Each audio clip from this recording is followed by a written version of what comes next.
statut de pionnier qu'il n'aura pas gardé longtemps. Renault vient d'annoncer l'arrivée d'un Captur e-Tech plug-in et Peugeot commercialise son 3008 avec 2 motorisations PHEV. Une petite de roue motrice de 225 chevaux et une version plus costaud de 300 chevaux avec 2 blocs électriques et une transmission intégrale. Une mécanique similaire au DS7 Crossback e-Tense. Alors comment s'en sort le best-seller Peugeot dans cette version? Verdict de notre essayeur Cyril Biotto. On a donc 300 chevaux et 520 Nm de couple. Sur le papier, c'est waouh. Seulement, on a 350 kg de plus à peu près qu'un 3008 diesel. Ça fait beaucoup. Tout est très bien géré, hein, les transitions entre la partie 100% électrique ou thermique ou les deux. La partie software est vraiment très bien, il n'y a rien à dire. C'est totalement transparent pour le conducteur, ça ne fait pas d'à-coups. Il y a juste quand on bouscule la voiture où on a l'impression qu'elle n'est pas très à l'aise. Et ensuite, ça va se confirmer sur la partie châssis. Les 350 kg de plus se sentent un petit peu. Alors, Peugeot a quand même un sacré savoir-faire. Ce 3008, c'est la référence pour nous parmi les SUV compacts en termes de compromis, confort, comportement routier.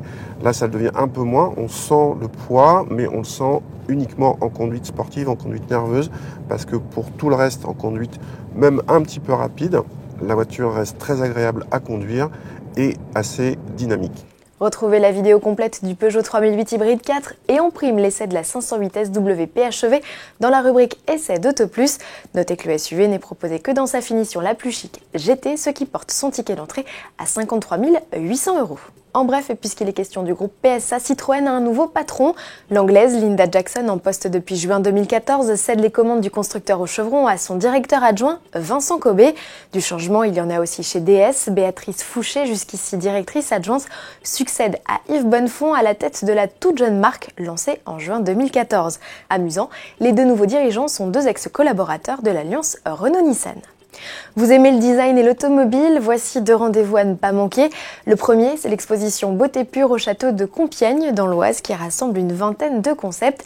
Écoutez l'engouement de François Roudier, directeur de la communication du Comité des constructeurs français d'automobiles, pour cet événement exceptionnel qui se tient jusqu'au 23 mars. Ici, vous avez des modèles extraordinaires, on va vous en montrer quelques-uns. Ces modèles, ils sont sortis d'endroits absolument ahurissants. Peut-être que vous en avez vu un sur l'ensemble, mais vous ne pouvez pas tous les avoir vus, et surtout pas tous ensemble au même endroit. Ticket d'entrée 9,50 € et 7,50 € à partir de 16 h tous les jours. L'entrée est gratuite pour les moins de 26 ans et pour tous le premier dimanche de chaque mois. Autre rendez-vous à noter dans votre agenda, l'exposition de concept car du 35e Festival Automobile International. Sous une tente transparente de 3000 m² installée au pied du Dôme des Invalides à Paris, une dizaine de modèles se feront face. Il sera notamment possible d'approcher pour la première fois en France la Bugatti La Voiture Noire, la Bentley EXP 100 GT ou encore la Lamborghini V12 Vision Gran Turismo. 3 modèles au design surprenant. Selon une enquête réalisée par l'Institut Elabé pour les organisateurs du festival, les Français sont très sensibles à la ligne des véhicules. 6 sondés sur 10 jugent ainsi le design des constructeurs plus audacieux et créatif. 74% considèrent que les voitures d'aujourd'hui sont plus belles qu'il y a 10 ans. Et selon eux, ce sont les Allemands qui ont le meilleur coup de crayon devant les Français et les Italiens. On vous laisse en juger du 29 janvier au 2 février 2020. Tarif 15 €, pas donné, mais vous profitez d'un tarif réduit au musée de l'Armée. À demain.